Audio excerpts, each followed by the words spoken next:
Since we're owner-builders, we filled out all the permits and paperwork to be turned in to City Hall.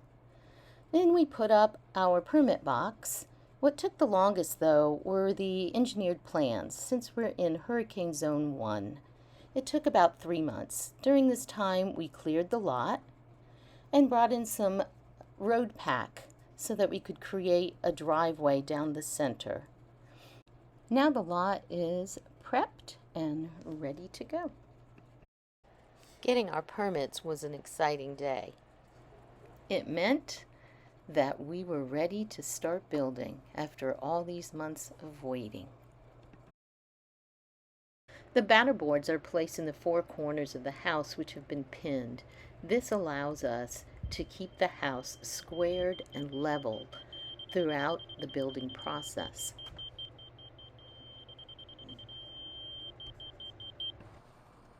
Having power and water on our lot was a huge priority. It took a while, but we finally got it.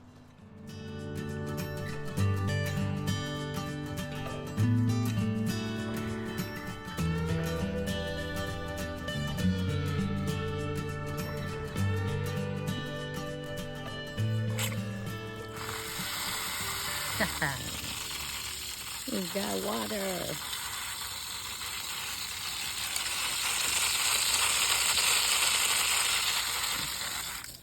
Digging the footers was our next project. We lined out in the sand between the batter boards exactly where the footers would go. We rented a mini backhoe and started digging. This process actually took just 1 day.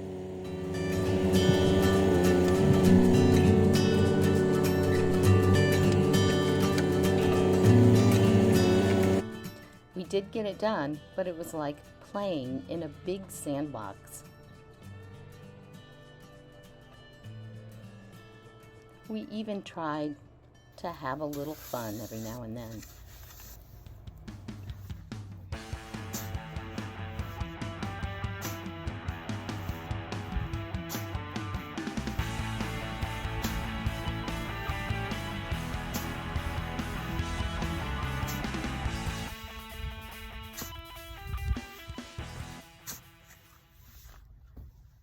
Our first delivery was quite exciting. Pressure-treated boards and rebar. These pressure-treated boards go in a trench that is 12 feet deep by 24 inches wide. We had to continuously check and make sure everything was level and that the boards stayed in place in this big sandbox. The form boards line the trench, but to keep them upright, we have to cut stakes, which my dad, Bob, here is doing. He cuts a point on the end of a 2x4, and as you can see along the back side, they will be pounded in to the sand. Dwayne's going to show us how that works.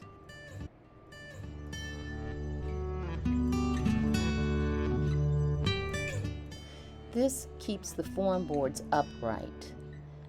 These trenches will be filled with cement, and you don't want them falling in on each other. So putting stakes along the back side of them keeps them in place. And it looks like I need to get back to work here.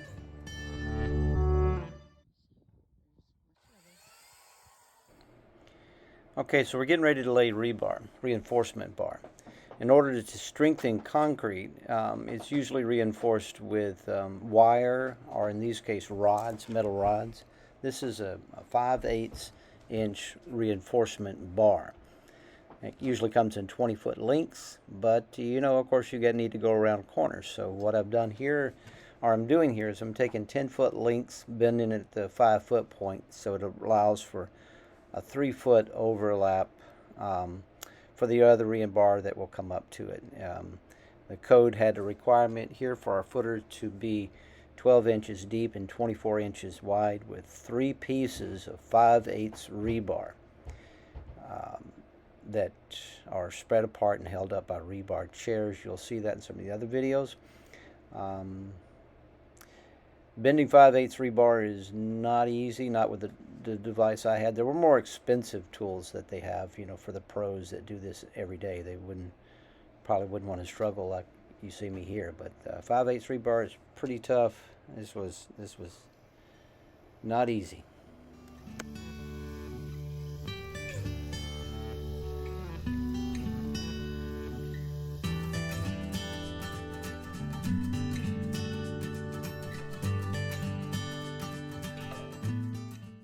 Here we have lined the trenches with plastic and getting ready for the rebar to go in. You have to go all the way down. Where you want to stop? Yeah, all the way down. All the way down, yep.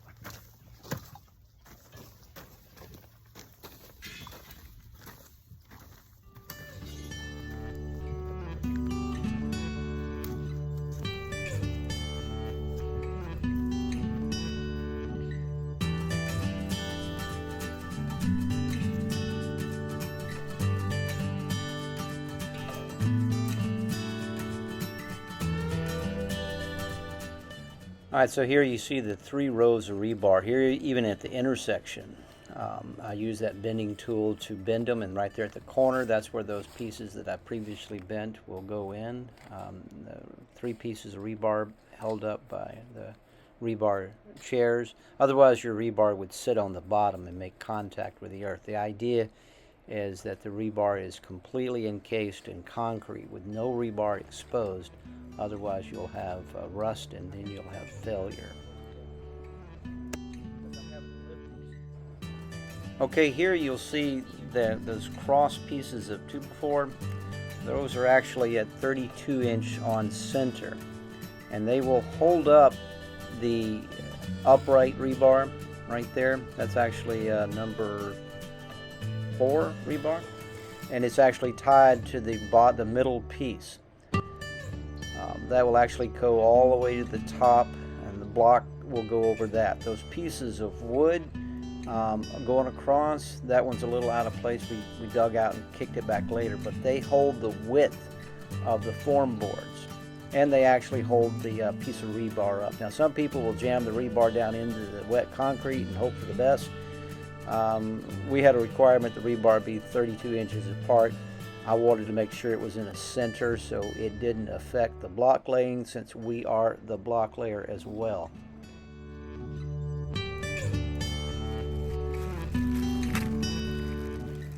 Here Tina's putting some orange caps on top of that rebar. When you're laying block, the block hole goes over that rebar. You don't want to poke yourself in the eye. So those are actually for a safety concern. And here we are getting ready to pour the concrete footers. I chose to use a pump truck instead of trying to get the truck into place. As you can see, the lot is quite sandy. Had the actual cement truck gotten stuck, they would have charged me to pull it out, and I think the pump truck was about $500. I'm sure it would have cost me $1,000 to pull the cement truck out of the sand had it got stuck, which surely it probably would have.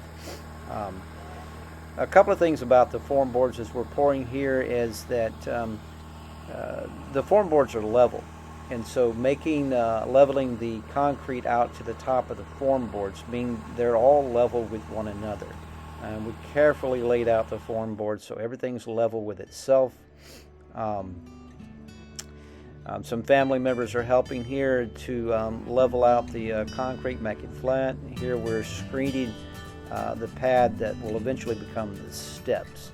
But the pump truck was a really neat tool. It went really fast. We laid all of that concrete in less than an hour without a lot of struggle. So the pump truck was definitely worth it. We'll use the pump truck later once all the block is done to fill all the cores. Every core had to be filled, but that's not yet. You'll see that in a bit.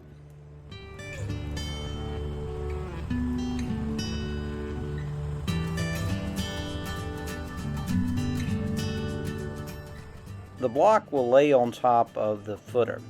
Since it's all level, all the way around, every place is level, then as we lay the block, it too will be level, and so therefore the house is level without a lot of struggle. You know, if you just pour concrete and let it go wherever, well, then it falls on the block layer to actually level it out at some other point. Why do that? Start with a level foundation that's exactly correct, and then the rest of the work is easy. You don't have to chase it until the end of the job. All right, it's all done. Now we're going to get ready to pull those form boards back out. Those are 2x12 pressure treated pieces of lumber, 16 foot long. We will actually use that later in the building of the floor structure itself. That plastic there, that's some people call that overkill, but you can see that relatively easily those boards come out. Had we not used plastic, the concrete could have stuck to the pressure treated lumber, making it a whole lot more difficult to take out, but it was actually came out quite easily. And again, we'll reuse that lumber when we build the subfloor. All right, it's time to lay block. We end up laying 4 rows of block. I'm not going to go into detail on block laying. There's a lot of much better videos on how to lay block. Look into that if you want. Here we had a requirement to have regular solid block, and then there's what's called the bond beam block. So the first row is a solid block, the second row is a bond beam block, the third row is solid, and then the last row, fourth row in our case, is another bond beam. When all the block are laid and leveled, here I'm leveling front and back and then side to side. I'm trying to stay on the chalk line that I popped corner to corner so that the house stays squares all the way up from the foundation all the way to the finished floor to the roof.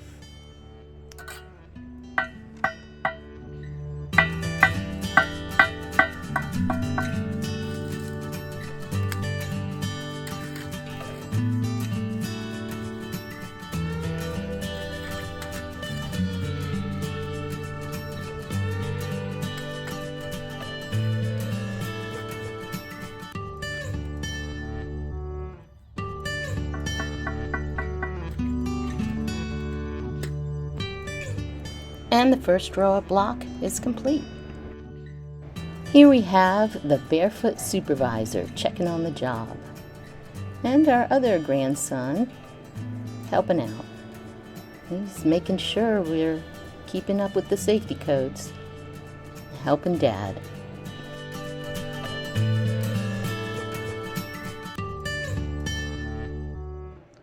Dwayne got really good at laying block.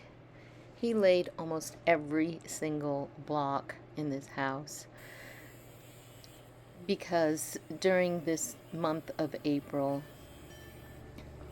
both of my parents ended up in the hospital, and our son's wife had their second baby, and so I was not available to help, but every once in a while I'd stop in. But he got it done. Our daughter came by to give us a hand on cleanup, as your job site's got to be clean.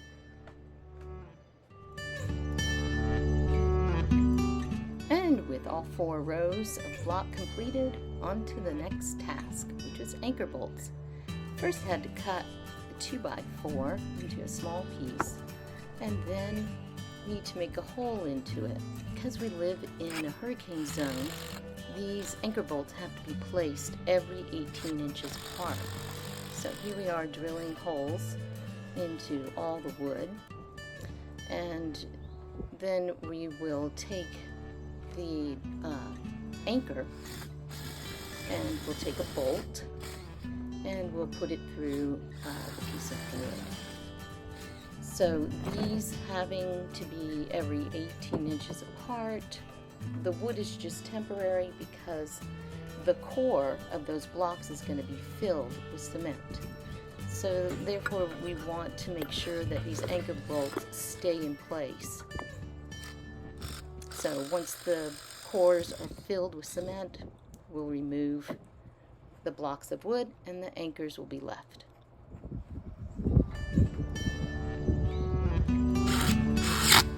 So here we are, anchor bolts in place. We are just waiting for the pump truck and cement truck to come. And here they are. So the pump truck has this hose that goes around and fills each of the columns. As you can see, he's doing here. And by the way, that was my dad in the picture there. You probably see him again.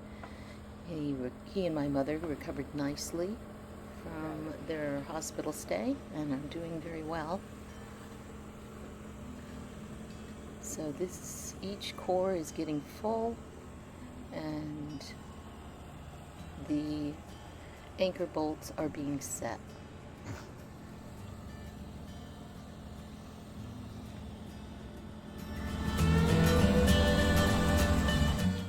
As you can see here, all the block forms have been filled and we're done with the foundation.